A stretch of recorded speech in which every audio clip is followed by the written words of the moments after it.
বন্দে মাতরম। বন্দে মাতরম। সবাইকে ইংরেজি নববর্ষের শুভেচ্ছা। আজ একটি ঘরোয়া কার্যক্রম, আমাদের ভারতীয় সংস্কৃতি পরম্পরার যে গ্রামীণ জীবন, তার একটি অঙ্গ হচ্ছে আমাদের লিট্টি চোখা। যে ভোজন তৈরি করতে কোনো ইনস্ট্রুমেন্ট লাগে না, কি লাগে? তারাই লিট্টি চোখা তৈরি করে খেত, যারা মাঠে কাজ করতো, গরু চড়াতো, আটা নিয়ে যেত গামছাই করে, সেখানেই জল দিয়ে আটা মেখে নিয়ে গরুর যে গোবরের ঘুঁটে পড়ে থাকে সেটা জড়ো করে এক জায়গায় পুড়িয়ে নেওয়া, গামছা দিয়ে মুছে নিয়ে সেখানেই বসে খাওয়া। কোনো বাসনপত্র ইনস্ট্রুমেন্ট লাগে না, শুদ্ধ স্বদেশী। প্রধানমন্ত্রী আহ্বান করছেন ভোকাল ফর লোকাল। এর চেয়ে লোকাল আর কিছু হয় না, এর চেয়ে শুদ্ধ আর স্বদেশী কিছু হয় না। এর মধ্যে কোনো বিশেষ মশলাপাতি নেই, শরীর খারাপ হয় না। ভরপেট খান, শরীর ঘুমিয়ে পড়ুন, পেটও পরিষ্কার হয়ে যাবে। তখন হয়তো মাঠে ঘাটে খেত লোকেরা, এখন আমরা প্রোগ্রাম করছি, বড় হোটেলেও লিট্টি চোখা পাওয়া যায়। গঙ্গার ধারে গিয়ে অনেকবার খেয়েছি আমি। আর এখন যে শীত পড়েছে চারিদিকে, যেখানে বিশেষ করে বিহার ইউপির লোকেরা থাকেন, ইন্ডাস্ট্রিয়াল এলাকায়, আমরাও সব জায়গায় প্রত্যেক দিন প্রায় কোথাও না কোথাও লিট্টি চোখার প্রোগ্রাম করি। তা আজকের এই প্রোগ্রামে বিশ্বের সবচেয়ে বড় শ্রমিক সংগঠন ভারতীয় মজদুর সংঘের মাননীয় জেলা সভাপতি, অন্যান্য নেতৃবর্গ, শ্রমিক বন্ধুরা, সবাইকে আমি নববর্ষের শুভেচ্ছা জানাই। এবং মঞ্চে উপস্থিত বিশ্বের সবচেয়ে বড় রাজনৈতিক পার্টির ব্যারাকপুর জেলা সভাপতি মনোজ দা, সহসভাপতি দেবকুমার দা, অন্য নেতৃবর্গ, এবং আমিও সেই বিশ্বের সবচেয়ে বড় পার্টির সাংসদ হিসাবে আপনাদেরকে অভিনন্দন জানাচ্ছি। ভারত যাচ্ছে, ভারতের জনতা যাচ্ছে, ভারতীয়তার জাগরণ হচ্ছে ভারতীয়দের মনে। ভারতকে ভারত হিসাবে তৈরি করার যে, তুলে ধরার যে চেষ্টা আমরা বহু বছর ধরে করেছি, সেই আরএসএস প্রতিষ্ঠা 1925 সালে, তখন থেকে এই স্বাদেশিকতার জাগরণ শুরু হয়েছে ব্রিটিশ আমল থেকে। ভারতকে ভারত হিসাবে তুলে ধরা, বিশ্বের সামনে ভারতকে জগৎগুরু করা, সবচেয়ে শ্রেষ্ঠ দেশ হিসাবে তুলে ধরার চেষ্টা। তার জন্য আমাদের স্লোগান ভারত মাতা কি জয়। অনেক জায়গায় ব্যক্তির জয় জয়কার হয়, পরিবারের জয় জয়কার হয়, পার্টির জয় জয়কার হয়। আমাদের সংগঠনে ভারত মাতার, দেশ মাতৃকার জয় জয়কার হয়।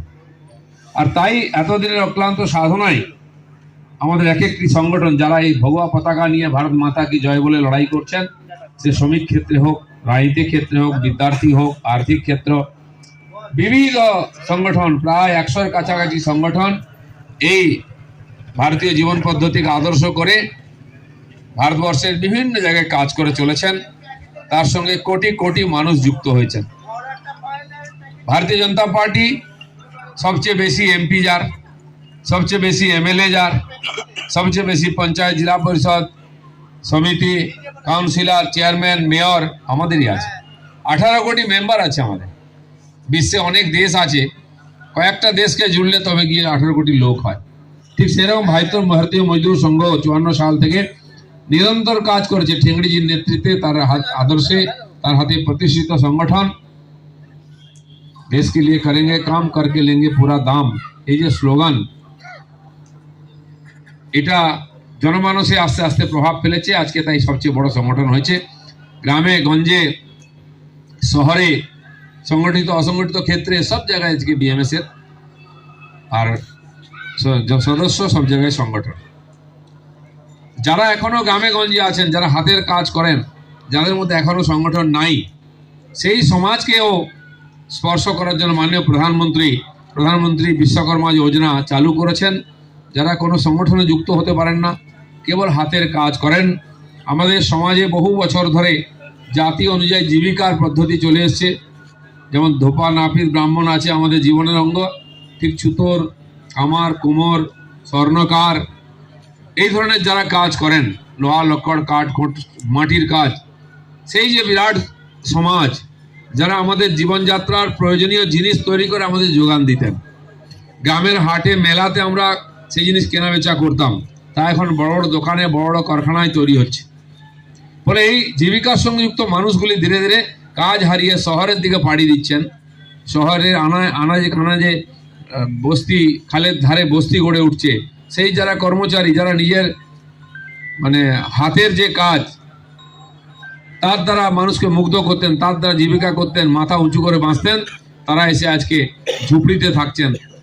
অস্বাস্থ্যকর পরিবেশ, আলো নাই, বাতাস নেই, খাবার জল নাই, পড়াশোনার পরিবেশ নাই, চিকিৎসার ব্যবস্থা নেই, অসুস্থ হয়ে পড়ে যাচ্ছেন। ছেলেমেয়েরা ড্রাগ গাঁজায় আসক্ত হয়ে যাচ্ছে, মহিলাদের সম্মান নাই, এরকম জায়গায় থাকতে বাধ্য হচ্ছে, কারণ এই জীবিকা আর চলছে না। আগে পাড়ার কামার কোদাল তৈরি করতো, সেটা দিয়ে আমরা চাষ করতাম, ফাল তৈরি করতো, এখন টাটার ফ্যাক্টরি থেকে তৈরি হয়ে আসে বা মাল্টিন্যাশনাল কোম্পানি তৈরি করছে। আগে মাটির হাঁড়ি ব্যবহার করতাম আমরা গ্রামের দিকে, কারণ সুস্বাস্থ্যকর। আমি ছোটবেলায় দেখেছি বাড়িতে আমাদের দুধ গরম করা হতো মাটির পাত্রে, তেলান বলতাম। সকালবেলা উঠে আমরা ওটাকে চেঁচে চাঁচি খেতাম, আর সে পুড়িয়ে পুড়িয়ে ঘিতে এতে কালো হয়ে যেত, বহু বছর চলতো। মাটির হাঁড়িতে ভাত হতো। আমি বলছি না সব জায়গায় শহরে মাটির হাঁড়ি ব্যবহার করা, কিন্তু অনেক জিনিস আছে মাটির জিনিস ব্যবহার করা যায়। প্রদীপ তো ব্যবহার করাই যায়। গত কয়েক বছর ধরে এই ভোকাল ফর লোকালের যে স্লোগান, তার ফলে আপনারা দেখেছেন এবারে কোটি কোটি প্রদীপ তৈরি হচ্ছে, গ্রামগঞ্জের লোকেরা বিক্রি করতে পেরেছেন। তার জন্য মেশিন তৈরি হচ্ছে, ডিজাইন তৈরি হচ্ছে তার। তাই এই ধরনের যারা হস্তশিল্পী, তা তো আছে তার মধ্যে 18টি পেশার মানুষ, যারা ট্রেডিশনাল ভাবে এই বংশ পরম্পরায় কাজ শিখে এসছেন।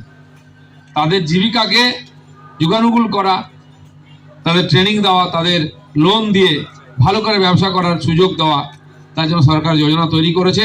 কোটি কোটি লোককে এই সুবিধা দেওয়ার চেষ্টা হচ্ছে। তাদের নাম রেজিস্ট্রেশন হচ্ছে, তাদের 1 মাসের ট্রেনিং দেওয়া হবে ভাতা সহ, 1 লাখ 1.5 লাখ লোন দেওয়া হবে মাত্র 5% সুদে।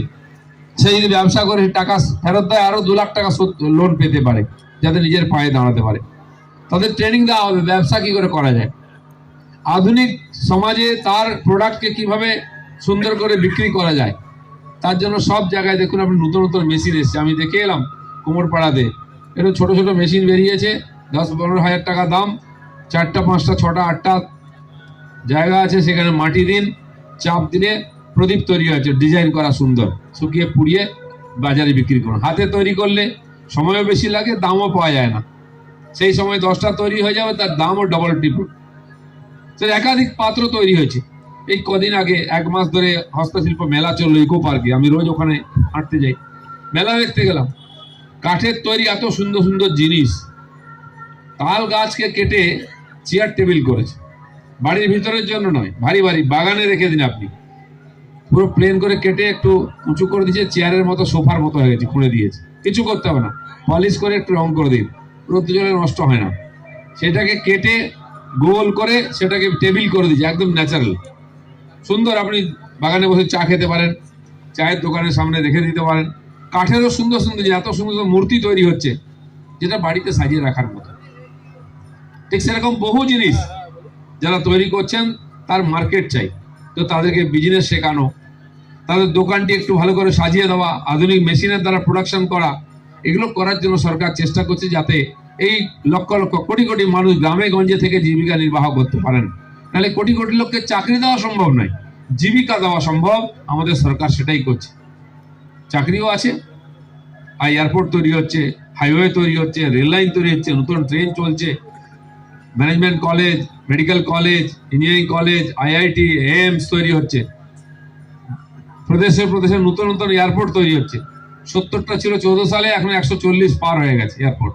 জেলা পর্যন্ত তৈরি হয়ে যাচ্ছে উড়ান প্রকল্পের মধ্যে, জেলায় জেলায় মেডিকেল কলেজ। তার জন্য ডাক্তারও লাগবে, নার্স লাগবে, টেকনিশিয়ান লাগবে, কর্মচারী লাগবে। আমাদের এখানে এইমস তৈরি হচ্ছে, আপনারা দেখেছেন কত লোক চাকরি পেয়েছে, এবং বিশ্বের সবচেয়ে আধুনিকতম, সবচেয়ে আর নির্ভুল চিকিৎসার ব্যবস্থা। যারা যান, আমরা অনেক লোককে পাঠাই, তারা ফিরে গিয়ে বলেন, দাদা সত্যি ডাক্তার যেরকম, চিকিৎসা সেরকম, ব্যবহার সেরকম। প্রত্যেক রাজ্যে এইমস তৈরি হচ্ছে এরকম ভাবে, 1700 কোটি 2000 কোটি টাকা খরচা হচ্ছে। আপনাদের এখানে আমি দেখলাম যে ফ্লাইওভার তৈরি হচ্ছে, পুরো চেহারাই পাল্টে গেছে, কিলোমিটার পর কিলোমিটার ফ্লাইওভার। অথচ এই হাইওয়ে আমডাঙ্গা দিয়ে বারাসাতে হওয়ার কথা ছিল, 10 বছর আগে হয়ে যেত, চেহারা পাল্টে যেত। যাই হোক, আপনাদের পাশ দিয়ে হয়েছে এক্সপ্রেস হয়ে। তো একাধিক রাস্তা চারদিকে, দেশকে পুরো অটলজি যে স্বপ্ন দেখেছিলেন বেঁধে দেওয়ার রাস্তার জাল দিয়ে, সেটা মোদীজি সম্পূর্ণ করছে। মাঝখানে কংগ্রেস আমলে 10 বছরে পুরো আটকে দেওয়া হয়েছে। গডকরিজি বলেছেন যে আমাদের দেশের যে সিমেন্ট ফ্যাক্টরি আছে সেই শিল্পকে উন্নত করতে হবে যাতে বেশি প্রোডাকশন হয়, বেশি লোক চাকরি পায়। তাই হাইওয়েও তো কংক্রিটের তৈরি করা হচ্ছে, 10 বছর চলে যাবে, নাহলে প্রত্যেক বছর ছাল উঠে যাবে, পয়সা খেয়ে দেবে, সেটা হবে না। কংক্রিট রোড তৈরি হচ্ছে, সেই রোড যে হাইওয়ে হচ্ছে 6 লেন, 4 লেন, 8 লেন, 10 লেন পর্যন্ত তৈরি হচ্ছে। তার উপরে হাইওয়ে তৈরি, বিমান নেমে যাবে, আমাদের মেদিনীপুরে হচ্ছে, নারায়ণগড়ে। তো টেকনোলজিকে কাজে লাগিয়ে সভ্যতাকে করে এগিয়ে নিয়ে যাওয়া যায়, মোদীজি দেখিয়েছেন। সেদিন দেখলেন, পরশুদিন অযোধ্যাতে, অযোধ্যার যে স্টেশন উদ্বোধন হলো, অযোধ্যা ধাম, আধুনিক, মনে হবে না ভারতবর্ষের স্টেশন হতে পারে, বিশ্বকর্মার তৈরি। এয়ারপোর্ট তৈরি করলেন, মহর্ষি বাল্মীকি এয়ারপোর্ট। 8 লক্ষ লোক এখন রোজ ওখান থেকে ওঠানামা করতে পারবে। ইন্টারন্যাশনাল এয়ারপোর্ট, সারা দুনিয়া থেকে বিমান আসবে। রাম তো আর লোকাল দেবতা নন, তিনি তো বিশ্বের দেবতা, বিশ্বের সবার প্রিয়, সবার আরাধ্য, তাই সারা দুনিয়ার লোক আসুক, সে তৈরি করা হয়েছে। আপনি চাইলে এখান থেকে গাড়ি নিয়ে অযোধ্যায় যেতে পারেন। খালি রাম নয়, এখানে বাবাধাম থেকে দর্শন শুরু করুন, কল্যাণেশ্বরী থেকে শুরু করুন আসানসোলে, আর দেখতে দেখতে যান, দেখতে দেখতে আসুন, পুরো হাইওয়ে রাস্তা চারিদিকে হয়ে যাবে। এখান থেকে হয়তো আগে বেনারস গেছেন অনেকে গাড়ি নিয়ে, এলাহাবাদ গেছেন, প্রয়াগ 15 ঘন্টা 20 ঘন্টা লাগতো। 2 বছর আগে আমরা, কুম্ভ মেলা চলছে, 3 বছর হয়ে গেল বোধহয়, আমরা তখন পুরো রাস্তা হয়নি, রাত্রে 9টায় কলকাতাতে গাড়ি ছাড়লাম, সকালবেলা 7:30টার সময় গিয়ে প্রয়াগ পৌঁছে গেলাম। স্নান টান করলাম, খাওয়া দাওয়া করলাম, একজনের বাড়িতে ঘুমালাম, বিকালে গাড়ি নিয়ে কাশি এলাম, বিশ্বনাথ দর্শন করলাম, একজনের বাড়িতে খাওয়া দাওয়া করলাম, রাত 10টায় গাড়ি ছাড়লাম, সকালবেলা এসে বর্ধমান আসানসোল পৌঁছে গেলাম। আজ ভারতবর্ষের যে কোনো জায়গায় আপনি যেতে পারেন, সারা ভারত গাড়ি নিয়ে ঘুরতে পারেন, এমন রাস্তা হয়ে গেছে। অর্ধেকের চেয়েও কম সময় লাগছে। বড় বড় শহরকে বাইপাস করে রিং রোড তৈরি হয়েছে। জম্মু কাশ্মীর পর্যন্ত, লে পর্যন্ত রাস্তা, সুড়ঙ্গ তৈরি হয়ে যাচ্ছে। আমি এবারে গেছিলাম ওখানে বাবা একে দর্শন করতে, বরফানিকে। তো দেখলাম যে, আপনারা খবর দেখলেন, 41 জন শ্রমিক আটকে গেছিলেন যে সুড়ঙ্গের মধ্যে, সে সুড়ঙ্গ তৈরি লে লাদাখ পর্যন্ত চলে যাবে, কারণ 6 মাস বরফ জমা হয়ে যায়, রাস্তা করলে আপনি যেতে পারবেন না। সে সড়ক তো এত বড় সুড়ঙ্গ তৈরি হচ্ছে, পাতাল রেলের মতো, 2টো গাড়ি আরামসে আপ ডাউন করতে পারবে, সারা বছর ট্রাক যাবে, আর ওখানে জিনিসপত্র পৌঁছাবে, সেনাদের কাছে সব পৌঁছে যাবে। আজ এটা সম্ভব হয়েছে। 10-20 বছর আগে যদি এটা হতো, তাহলে দেশ কোথায় পৌঁছে যেত আজ? 10 বছরের মধ্যে ভারতবর্ষ আজকে বিশ্বের মধ্যে সবচেয়ে শক্তিশালী সম্পন্ন দেশ হয়ে যাচ্ছে। দুনিয়াতে চাল, ডাল, আটা, গমের জন্য মারামারি, কাটাকাটি, দুর্ভিক্ষ চলছে, আর আমরা 81 কোটি লোককে 3.5 বছর ধরে ফ্রি রেশন খাওয়াচ্ছি। প্রধানমন্ত্রী বলে রেখেছেন আরো 5 বছর খাওয়াবো। যে চাষিরা উৎপাদন করছে তার যেন কোনো অভাব না হয়, তাই প্রায় 11.5 কোটি কৃষককে মাসে 500 টাকা হিসাবে বছরে 6,000 টাকা অনুদান কৃষক সম্মান নিধি প্রধানমন্ত্রী 5 বছর ধরে দিচ্ছেন, আর চলবে এটা। তাই তারা পরিশ্রম করে নিজের সংসারও চালাচ্ছে, সমাজকেও প্রতিপালন করছে। খালি ভারত নয়, আমরা শ্রীলঙ্কাকে খাওয়াচ্ছি, আফগানিস্তানকে 50,000 মেট্রিক টন গম দিচ্ছি। ওরা 20, 25, 30, 40 বছর ধরে লড়াই করতে করতে আজকে ওদের হাতে খালি বন্দুক আছে, বাড়িতে রুটি নেই, AK-47 নিয়ে ঘুরে বেড়াচ্ছে, বাড়িতে বাচ্চার মুখে রুটি নাই, দুধ নাই, খাবার নাই, ঘর নাই। তো পৃথিবীকে, পাকিস্তান যুদ্ধ করতে করতে ভিখারি হয়ে গেল, আজকে খাবার দাবার নেই, আর আমরা চন্দ্রযান পাঠাচ্ছি। 2-2টো ভ্যাকসিন তৈরি করে ভারতের 150 কোটি লোককে, আরো বিশ্বের 150টা দেশকে দিয়েছি। আমাদের টেকনোলজিতে বন্দে ভারত ট্রেন চালাচ্ছি, অমৃত ভারত ট্রেন চালাচ্ছি, এয়ারপোর্ট তৈরি করছি। আর আমাদের যে টেকনোলজি নাই সেটাও বিদেশ থেকে আনছি, কারণ আমাদের চারিদিকে শত্রু আছে, আমাদের দিকে টেরা চোখে তাকায়। তাই রাফেল বিমানও নিয়ে আসছি ফ্রান্স থেকে, আর বুলেট ট্রেনও নিয়ে আসছি জাপান থেকে। বিবেকানন্দ বলেছেন, বিশ্ব আমাদেরকে বিজ্ঞান দেবে, টেকনোলজি দেবে, আমরা দুনিয়াকে ধর্ম দেবো। সেই ধর্মের জাগরণের জন্য রাম মন্দির, কাশী বিশ্বনাথ, মহাকাল তৈরি হচ্ছে। ভারত যার জন্য বিশ্বগুরু হয়েছে, তার ধর্ম, সংস্কৃতি, পরম্পরা। সিন্নন্তু বিশ্ব অমৃতস্য পুত্রাহা, সুরানে মানুষ ভাই, সবার উপরে মানুষ সত্য, তাহার উপরে নাই, আমাদের কবিরা বলেছে। 1000 বছর পরাধীন থেকে আমাদের সমস্ত ধর্ম সংস্কৃতি আমরা ভুলে গেছি, ধ্বংস করা হয়েছে, মন্দিরের পর মন্দির, সংস্কৃতিকে মা বোনদের অত্যাচার করা হয়েছে। তার পুনর্জাগরণ হচ্ছে। একবার আওয়াজ এসেছে, সারা ভারতবর্ষ থেকে আওয়াজ আসছে, ভারত মাতা কি জয়, আর জয় শ্রীরাম। 22 তারিখ রাম মন্দির প্রতিষ্ঠার হবে, প্রাণ প্রতিষ্ঠা। ভারতবর্ষের মন্দিরের অভাব নেই, কোটি কোটি মন্দির আছে এখনো, দেবতার অভাব নেই, 33 কোটি আছে। কেন রাম মন্দির? না, নূতন ভারতকে মাথা তুলে দাঁড়াতে হবে, সারা দুনিয়াকে দেখাতে হবে যে আমি বেঁচে আছি আর দুনিয়াকে আমি সেবা করার জন্য আছি, শিক্ষা দেওয়ার জন্য আছি। আপনারা দেখেছেন এই আফ্রিকার কাছে এক জায়গায় সব বাণিজ্য তো পথ যতগুলো জাহাজকে আটকে দিচ্ছিল, হুতি বলে একটা টেররিস্ট অর্গানাইজেশন। আরব কান্ট্রি এখান থেকে সমস্ত ইসলামিক টেররিস্ট অর্গানাইজেশন গুলো সারা দুনিয়াতে আক্রমণ করছে, সমুদ্রকেও ছাড়েনি। এর আগেও হয়েছিল সোমালিয়ার কাছে, তখন ভারত নেভি পাঠিয়েছিল, নৌসেনা। আবার হয়েছে, দুটো জাহাজকে আটকেছে। তো ওখানকার যারা বিভিন্ন দেশের ওখান থেকে যায় মাল, main sea route America Europe থেকে জিনিসপত্র আসে, সিঙ্গাপুর হয়ে এদিকে চায়না যায়, ওদিকে জাপান যায়। তো আহ্বান করেছে ওখানকার লোকেরা যে আমাদের বাঁচান, আমাদের ধ্বংস করছে, লুট করছে, মেরে দিচ্ছে। চায়নাকে অ্যাপ্রোচ করেছে যে পাঠাও নেভি, পাঠায়নি। আমেরিকা তাদেরকে সেও পাঠায়নি। ভারত দুটো নৌতরি পাঠিয়েছে, সেনার, নৌসেনার, সবকে ঠান্ডা করে দিয়েছে মিসাইল থেকে, পালিয়েছে। এর আগেও ধরে নিয়ে চলে এসেছিল আমাকে বেঁধে। তো বিশ্ব শান্তির জন্য ভারতকে লাগবে। আমেরিকা আগে সেনা পাঠাতো, যুদ্ধ লাগাতো, যুদ্ধ বন্ধ করতো। এখন যুদ্ধ লাগাতে কিন্তু বন্ধ করতে পারছে না, বন্ধ করার জন্য মোদীকে ডাকা হচ্ছে। ভারতের যে স্বীকৃতি, শক্তিশালী রাষ্ট্র হিসাবে স্বীকৃতি এসে গেছে, কারণ আজ আমাদের কাছে 7,500 কিলোমিটার দূরে মারতে পারে এরকম মিসাইল আছে। বিশ্বের যে কোনো শহরকে এইখান থেকে সুইচ টিপে ধ্বংস করতে পারি আমরা। তাই কেউ টেরা চোখে তাকাবার আগে দুবার ভাবছে। আমরা বিমান তৈরি করেছি, তেজস বিমান, বিশ্বে হাওয়ার চেয়ে 3 গুণ জোরে যাবে, শব্দের গতিতে যাচ্ছে, শব্দের চেয়ে 3 গুণ গতিতে যাচ্ছে। আমরা রকেট তৈরি করছি, যে রকেট উপগ্রহ উৎক্ষেপণ করছে, বিশ্বের যে কোনো দেশের চেয়ে সস্তা।